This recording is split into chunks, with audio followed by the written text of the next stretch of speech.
Hi, everybody. Thanks for joining me today. What are you going to do today? What do you have planned? We're talking this week about different things that we can do each day.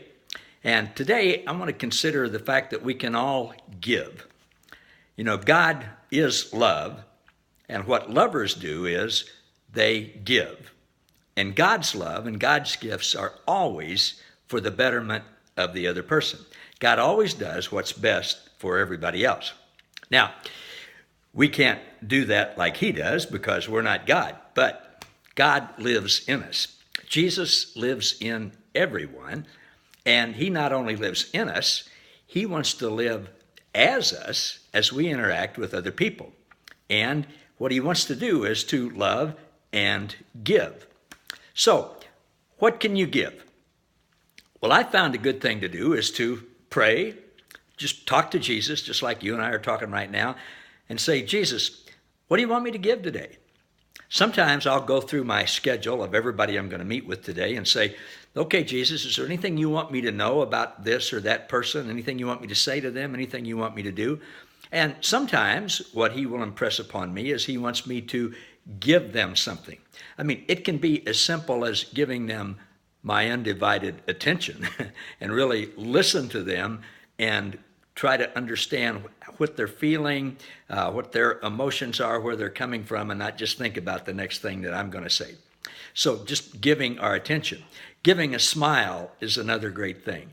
Some people, folks, there are a lot of people that are just really lonely and are starved for attention, starved for love, and they just don't get it. Just a smile, a real genuine smile goes a long way. Try that with cashiers at stores, with things like that. A lot of times, I don't do this if there's a lot of people in line and stuff like that, but a lot of times if there's time, I'll just talk to a cashier or clerk or say, hey, how's your day going today? Things going well around here?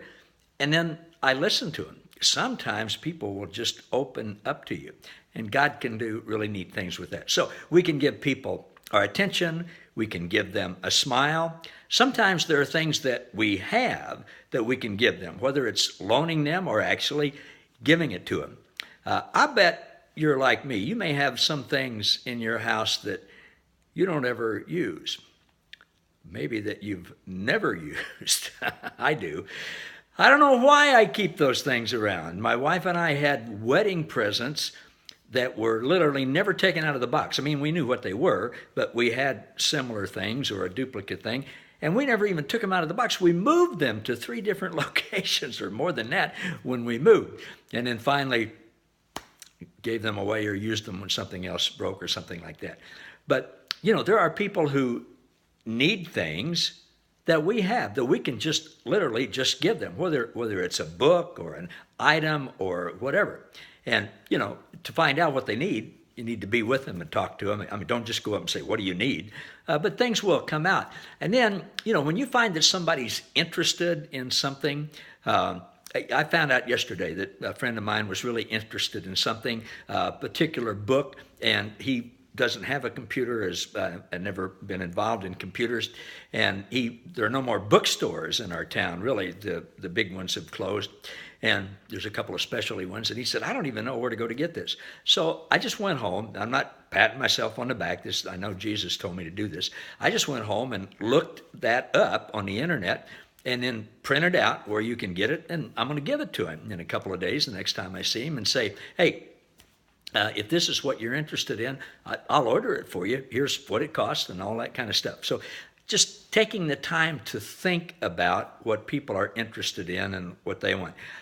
I play on Thursday nights with a jazz group at the American Legion. Some older guys like me who used to play for a living, and we know all the songs and don't have to rehearse and that kind of stuff. And when I first started playing there, I wasn't able to play trumpet at the time because of some health issues, and so I would play trombone, which is easier for me to play, but I didn't have a trombone stand. Now, I could afford a trombone stand, but I didn't know how long I was going to be playing this, and I made friends with another trombone player that I sat next to, and I commented a couple of times, boy, I like your trombone stand. I need one like that. And maybe I dropped some subtle hints, I don't know. Lo and behold, one day he shows up and he bought me a new trombone stand. Here, I was thinking of you and I bought that. That really makes a difference when people think about you and then give you something that you need. One of the things about giving is give as God does with no expectation of ever receiving anything back. If you give thinking, okay, now I give and they owe me, or I give and I'm getting brownie points with God, or I give and I'm looking good to everybody else around you, might as well not do it. Just give because that's the nature of Christ in you, not expecting anything in return. You might not even get a thank you or even an acknowledgement that you gave to somebody. I've had that happen before. That's okay.